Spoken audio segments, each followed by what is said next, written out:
प्रभू येशू ख्रिस्त महान देव आहे. थँक्यू, तुम्ही जिवंत देवाचे लेकर आहात. आणि बायबलमध्ये लिहिले जो जगात आहे त्याच्यापेक्षा जो तुमच्यात आहे तो मोठा आहे. आमेन. या आपण आज सगळे मिळून प्रभूच्या वचनाकडे लक्ष देऊया. रोज आपण देवाचं वचन ऐकतोय, देवाचा आत्मा तुम्हाला देखील शिकवतोय, मला देखील शिकवतोय आणि आपल्या सगळ्यांना विश्वासात वाढवतोय. बोलो येशू मसीह की जय. हालेलुया. हालेलुया. या आपण एक वचन वाचूया. नीतिसूत्र 18व्या अध्यायामध्ये आपण आहोत आणि आपण देवाचं वचन ऐकूया. नीतिसूत्र 18वा अध्याय आणि वाचूया काय लिहिलं आहे का. 21वा वचन. नीतिसूत्र 18वा अध्याय आणि 21व्या वचनामध्ये आपण आहोत. वाचूया देवाचं वचन, प्लीज वाचूया.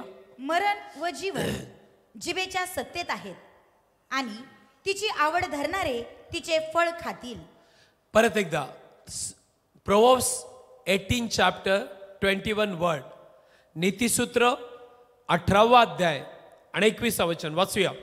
मरण व जीवन जिभेच्या सत्तेत आहेत आणि तिची आवड धरणारे तिचे फळ खातील. बायबल सांगतं मरण आणि जीवन जिभेच्या सत्तेत आहे, तिची आवड धरणारे तिचे फळ खातील. ऐका, खूपशे लोक म्हणतात देवाने दिलं देवाने नेलं. देवाला कोणाच्या मरण्यामध्ये आनंद नाही बरं का. नो, तो त्याच्या शब्दाने की त्याच्या अविश्वासामुळे काही वेळा खूपशे लोक जातात ना. शैतानाच्या देखील हातात नाही, कारण बायबल सांगतं देवाचा पुत्र प्रगट झाला शैतानाचे कार्य नष्ट करा म्हणून. आणि जो मरणाचा अधिकारी शैतान होता त्याला ईश्वरी नष्ट केलेला आहे. याचा अर्थ देव आपल्याशी बोलतोय. आणि हा नीतिसूत्र लिहिणारा मोठा राजा ज्याला देवाने ज्ञान दिलं तो म्हणतो ऐकावं सर्व लोकांनो, मरण आणि जीवन जिभेच्या सत्तेत आहे आणि तिची आवड धरणारे म्हणजे काय. जे काय आपल्या जिभेने आपण बोलतो, वाईट बोललं, देवाच्या वचनाविरुद्ध बोललो, देवाला न आवडणाऱ्या गोष्टी बोलला तर नक्की मरणाकडे आपण चाललोय. पण जर तुम्ही जीवनाची आवड धरताय आणि तुमच्या जिभेने जर तुम्ही देवाचं वचन बोलताय, ज्या देवाच्या वचनात जीवन आणि आत्मा आहे, तर बायबलमध्ये लिहिलंय हे तुमचं फळ तुम्ही खाणार, एक तर मरणाचं किंवा जीवनाचं. प्लीज कृपा करून ऐका, एक खूप महत्वाचं आहे.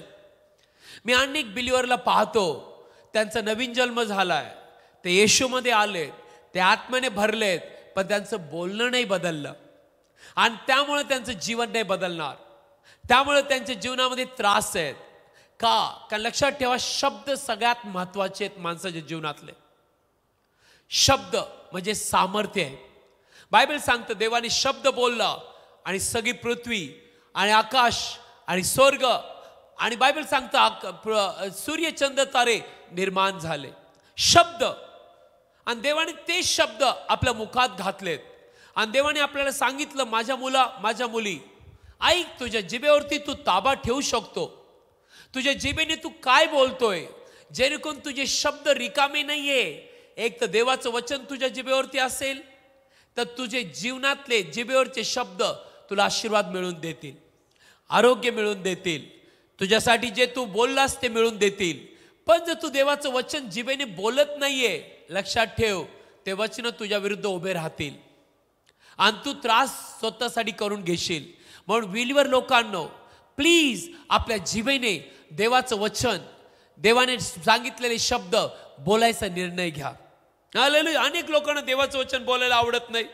ते जरी विश्वासू असेल तर नेहमी ते जुन्या स्वभावात चालतात.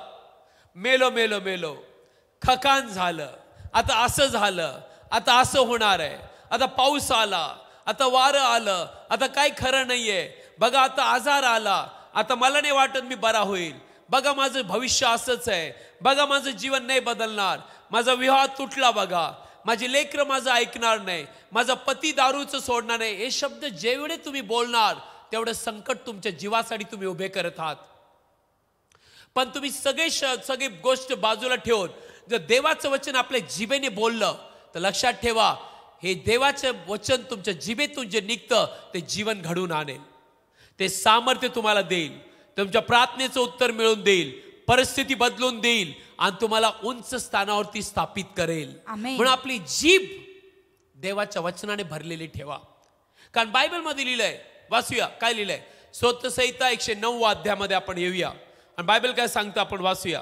स्तोत्रसंहिता 109 अध्याय आणि 17 ते 20 वचन आपण वाचूया. स्तोत्रसंहिता 109 अध्याय 17 ते 20 वचन. साम चॅप्टर 109 17 to 20 वाचूया. काय लिहिलं आहे का? खूप महत्वाचं वचन. आणि शाप देणे त्याला आवडले, बायबल सांगतं शाप देणे त्याला आवडले, म्हणून तो त्याच्यावर आला. म्हणून तो त्याच्यावर आला. आशीर्वाद देणे त्याला आवडेना, आशीर्वाद देणे त्याला आवडेना, यामुळे तो त्याच्यापासून दूर झाला. तो त्याच्यापासून दूर झाला. नीट आहे का? बायबल सांगते, हे बायबलचा देव खरा आहे. बायबल सांगतं शाप देणे त्याला आवडले, वाईट बोलणे त्याला आवडले, दुसऱ्याची निंदा करणं त्याला आवडलं, दुसऱ्यांबद्दल अशब्द बोलणं त्याला आवडले, आणि तेच त्याच्यावरती आलं. तुमचे शब्द खूप सामर्थ्यवान आहे, पण बायबल सांगते त्याला आशीर्वाद देणे आवडेना. म्हणजे दुसऱ्याविषयी चांगलं बोलणं, देवाचं वचन बोलणं, स्तुती करणं, दुसऱ्याला प्रोत्साहन देणं, हे त्याला नाही आवडलं. आणि बायबल सांगते जे त्याला नाही आवडलं ते त्याच्यावर आलं. परत एकदा वाचूया 17 वचन. आणि शाप देणे त्याला आवडले, म्हणून तो त्याच्यावर आला. हा. आशीर्वाद देणे त्याला आवडेना, हा.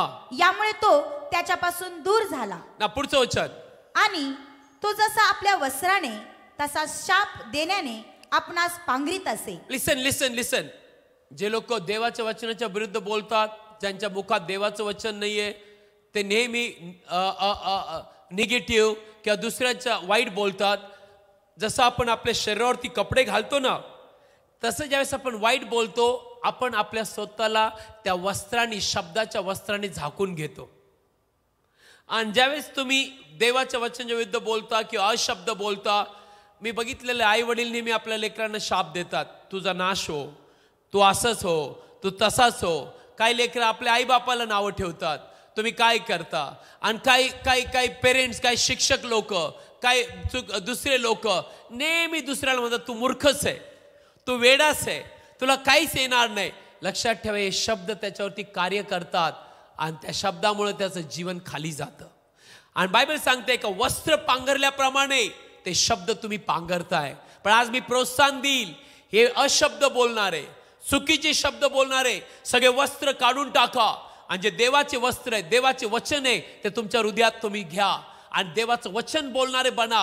आणि मला सांगायला आवडेल, जेवढं तुम्ही आपल्या जीवनाने देवाचं वचन बोलणार, दुसऱ्यांसाठी चांगलं बोलणार, दुसऱ्याला प्रोत्साहन देणार, बायबल सांगतं ज्याला आशीर्वाद आवडले, आशीर्वाद त्याच्याकडे येणार. Hallelujah, hallelujah. पुढे असं लिहिलंय, वाचूया. आणि ते पाण्यासारखे त्याच्या अंतर्यामात व तेलासारखे त्याच्या हाडात आले. बायबल सांगतं त्याच्या अंतर्यामात जसं तेल आपल्या अंगात मुरतं, तसे तुमचे शब्द तुमच्या हाडात आणि शरीरात मुरतात. बायबल सांगतं, बायबल सांगतं. म्हणून दावीद राजा म्हणतो, मी आणखी बोलणार नाही, माझ्या तोंडावरती मी हात ठेवतो. मग इयोब काय म्हणतो, प्रभू मी आणखी नाही बोलणार, मी खूप बोललो, पण आज माझ्या मुखावरती मी हात ठेवतो. आणि बायबल सांगते ज्यावेळेस त्यांनी आपल्या मुखावरती हात ठेवला, देवाच्या विरुद्ध बोलणं, देवाच्या वचनाच्या विरुद्ध बोलणं इयोबाने थांबवलं. जर तुम्ही वाचला इयोब याचा 42 अध्याय, बायबल सांगतं देव म्हटलं आता माझा सेवक इयोब माझ्याविषयी बरोबर बोलला. आणि बायबल सांगतं त्याच्यानंतर इयोबाला दुप्पट आशीर्वाद मिळाले. आमेन. इयोबाचे लेकर त्याला परत झाले, त्याच्या सुंदर मुली त्याला झाल्या, त्याच्या मुलीसारख्या सुंदर जगात कोणी नव्हत्या. आणि बायबल मधील इयोबाने जेवढं हरवलं होतं सगळं मिळालं. कशामुळे? इयोब कोणाच्या बाजूने बोलू लागला? देवाच्या. पण ज्यावेळेस इयोब देवाच्या वचनाच्या विरुद्ध बोलू लागला, काही मिळत नव्हतं त्याला. तो खाली खाली चालला होता, तो दुःखी होता. ज्या दिवशी इयोबाने आपलं मुख देवासाठी उघडलं, बायबल सांगते चमत्कार होऊ लागले आणि इयोबाला दुप्पट मिळालं. आणि तुम्ही वाचत जा, इयोब पुढे आणि पुढे गेला आणि तो अनेक वर्ष जगला. आज येशूच्या नावात तुमच्या जिभेवरती देवाचं वचन घ्या. शाप देणं थांबवा, दुसऱ्यांबद्दल वाईट बोलणं थांबवा, निंदा करणं थांबवा, दुसऱ्यांना खाली पाडणं थांबवा आणि प्रभू येशूच्या नावात देवाचे वचन बोला, दुसऱ्याला प्रोत्साहन देणारे वचन बोला. आणि तुमच्या घराविषयी, तुमच्या लेकराविषयी, तुमच्या भविष्याविषयी म्हणलं पाहिजे, देव माझ्या पक्षाचा आहे आणि माझ्या जीवनात सर्व काही चांगलंच होईल. आमेन. तू म्हणायचं परमेश्वर माझा मेंढपाळ आहे आणि मला काही उन्ह पाडणार नाही. आमेन. तू म्हणायचं की त्याला प्रभू येशूला बसलेल्या माराच्या वाने मला आरोग्य मिळालंय. तू म्हणायचं की माझ्या देवाला सगळं काही शक्य आहे, माझी परिस्थिती तो बदलणार, माझ्या कुटुंबाला बदलणार, माझे लेकरं देवाची आज्ञा पाळतील, माझे आई वडील येशूच्या नावात बदलले जातील, माझी सगळी कष्ट आणि दुःख देव दूर करेल. कारण बायबलमध्ये लिहिलंय, तुम्ही बोललं पाहिजे, बायबलमध्ये लिहिलंय, देवाचं वचन सांगतं की येशू धनवान असताही दरिद्री झाला, जे कोण त्याच्या दारिद्र्यात मी धनवान व्हावं. ते म्हणलं पाहिजे येशूमध्ये मी आशीर्वादित आहे, येशूमध्ये मी विजयी आहे. हे शब्द ज्यावेळेस तुम्ही बोलायला लागाल, मी तुम्हाला सांगतो सगळी परिस्थिती बदलेल. कारण तुला जर आशीर्वाद द्यायला आवडलं, आशीर्वाद तुझ्याकडे येतील. तुला शाप द्यायला आवडलं, शाप तुझ्याकडे येतील. सो बिलीवर तयार व्हा. कारण बायबल सांगतं याकोबाच्या पत्रात, जीभ आग आहे, आग. ही जीभ काय आहे? आग आहे. ती माणसाच्या स्वभावाला आग लावते. आणि बायबल सांगते ही जीभ कोण अनावर आहे, कोण तिला वंश करू शकतो. पण प्रेज गॉड, देवाचं वचन आपल्याकडे, ज्या वचनाद्वारे आपली जीभ वंश केली जाऊ शकते. जे नाही बोलायचं ते आपण थांबवू शकतो, म्हणून देवाचं वचन बोला. आय होप तुम्हाला देवाचं वचन कळालं. या आपले डोळे बंद करा, मी प्रार्थना करेल. आतापर्यंत जर तुम्ही प्रभू येशूवर विश्वास ठेवला नसेल, येशू ख्रिस्ताला आपल्या हृदयात आमंत्रण द्या. पहा येशूचा अनुभव घेऊन तो किती चांगला आहे. माझ्या मागे म्हणा, प्रभू येशू, प्रभू येशू, मी पूर्ण हृदयाने, मी पूर्ण हृदयाने तुझ्यावर विश्वास ठेवतो. तुझ्यावर विश्वास ठेवतो. प्रभू येशू, प्रभू येशू, तू जिवंत देवाचा पुत्र आहे. तू जिवंत देवाचा पुत्र आहेस. धन्यवाद प्रभू येशू, धन्यवाद प्रभू येशू, तू माझ्यासाठी आला, तू माझ्यासाठी आला, माझ्यासाठी प्राण दिला, माझ्यासाठी प्राण दिला, तिसऱ्या दिवशी पुन्हा उठला, तिसऱ्या दिवशी पुन्हा उठला, असा माझा विश्वास आहे. असा माझा विश्वास आहे. मला क्षमा कर प्रभू. मला क्षमा कर प्रभू. प्रभू येशू, प्रभू येशू, तूच माझा तारणारा देव आहेस. तूच माझा तारणारा देव आहे. माझ्या हृदयात ये, माझ्या हृदयात ये आजपासून. आजपासून. प्रभू येशू, प्रभू येशू, तुझ्या नावावर तुझ्या नावावर विश्वास ठेवल्यामुळे, विश्वास ठेवल्यामुळे सार्वकालिक जीवन सार्वकालिक जीवन माझ्या हृदयात मी स्वीकारत आहे. माझ्या हृदयात मी स्वीकारत आहे. मी कबूल करतो, मी कबूल करतो. मी जिवंत देवाचं लेकरू मी आहे. जिवंत देवाचं लेकरू आहे. प्रभू येशूच्या नावात प्रभू येशूच्या नावात माझं तारण झालं. माझं तारण झालेलं आहे. आमेन. आमेन. आपण प्रार्थना करूया. फादर, थँक्यू, यांना तुझं लेकरं तू प्रभू येशूद्वारे बनवलं. यांना मी आशीर्वाद देतो येशूच्या नावात. पवित्र आत्मेने, कृपेने, देवाच्या वचनाने, देवाच्या प्रीतीने आशीर्वादित व्हा. शैतान तुझा काही अधिकार नाही त्यांच्यावर. का देवाने त्यांना काळोखाच्या सत्तेतून काढलंय आणि देवाच्या प्रिय पुत्राच्या राज्यात आणून घातलंय. माझी प्रार्थना आहे की आजपासून त्यांच्या तोंडामध्ये, जिभेमध्ये तुझं वचन असू दे. आणि ज्यास तुझं वचन बोललं जाईल ते कार्य केल्या बिना परत येणार नाही. सगळे आजार, सगळे रोग, सगळे शैतानाचं कार्य, शैतानाची शक्ती, भीतीची शक्ती, मी हे सर्व काही प्रभू येशूच्या नावात नाश करतो. आजपासून आत्मिक आशीर्वाद, शारीरिक, बौद्धिक, आर्थिक आशीर्वाद, देवापासूनची शांती, आनंद येशूच्या नावात मी यांच्यासाठी स्वीकारतो. आणि मी यांना म्हणतो तुम्ही येशूच्या नावात आशीर्वादित होणार. येशूच्या नावात तुम्ही उंचावरती असणार. येशूच्या नावात तुमची सगळी इच्छा पूर्ण होणार. येशूच्या नावात तुम्ही जगणार, मरणार नाही. आणि येशूच्या नावात तुमचं घर, जीवन सगळं काय आशीर्वादित होणार. कारण येशू ख्रिस्त तुमच्या बाजूने आहे आणि तो तुझ्यावर प्रेम करतो. प्रभू येशूच्या नावात amen. Praise the Lord. Hallelujah. Okay brother, तुमच्या कमेंटसाठी आम्ही प्रार्थना करत आहोत. प्रे टॉवरला फोन करा.